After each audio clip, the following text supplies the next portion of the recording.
नमस्कार भक्तांनो, जर तुमच्या जीवनात वारंवार अडचणी येत असतील, कामे होत अडकत असतील, घरात अशांतता, आर्थिक समस्या किंवा सतत संकटांचा सामना करावा लागत असेल, तर आजचा हा व्हिडिओ शेवटपर्यंत नक्की पहा.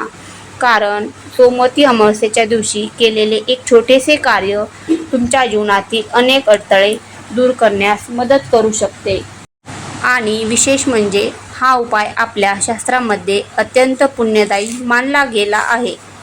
व्हिडिओ सुरू करण्यापूर्वी कमेंटमध्ये ओम नमः शिवाय लिहा आणि व्हिडिओला लाईक करा. जेव्हा अमावस्या सोमवारी येते तेव्हा तिला सोमवती अमावस्या म्हणतात. हा दिवस भगवान शिव, माता पार्वती आणि पितरांच्या कृपेसाठी अत्यंत शुभ मानला जातो. धार्मिक मान्यतेनुसार या दिवशी केलेले स्नान, दान, जप आणि पूजा अनेक पटीने फळ देते. विशेषतः पितरांच्या आशीर्वादासाठी हा दिवस खूप महत्त्वाचा मानला जातो. अनेक लोक या दिवशी व्रत करतात आणि शिवपूजा करतात. ते एक काम कोणते? सोमवती अमावस्येच्या दिवशी पिंपळाच्या वृक्षाची पूजा करून त्याला जल अर्पण करणे आणि प्रदक्षिणा घालणे अत्यंत शुभ मानले जाते. सकाळी स्नान करून स्वच्छ वस्त्रे परिधान करा. यानंतर पिंपळाच्या झाडाजवळ जाऊन जल अर्पण करा. ओम नमो भगवते वासुदेवाय किंवा ओम नमः शिवाय या मंत्राचा जप करा.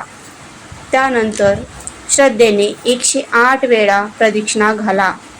जर शक्य नसेल तर 11 किंवा 21 प्रदक्षिणाही घालू शकता. असे मानले जाते की पिंपळामध्ये ब्रह्मा, विष्णू आणि महेश यांचा वास असतो. म्हणून या दिवशी केलेली पूजा विशेष पुण्यदायी मानली जाते. पितृदोषासाठी विशेष उपाय. जर तुम्हाला वाटत असेल की जीवनात अडथळे वाढले आहेत, तर या दिवशी आपल्या पितरांच्या स्मरणार्थ गरजूंना अन्नदान करा. गाईला चारा द्या, पक्ष्यांना धान्य टाका आणि आपल्या पूर्वजांच्या आत्मशांतीसाठी प्रार्थना करा. असे केल्याने पितरांचा आशीर्वाद मिळतो असे धर्मग्रंथामध्ये सांगितले आहे. या दिवशी काय करू नये? या दिवशी कोणाचाही अपमान करू नका. खोटे बोलणे टाळा. वडीलधाऱ्यांचा अनादर करू नका.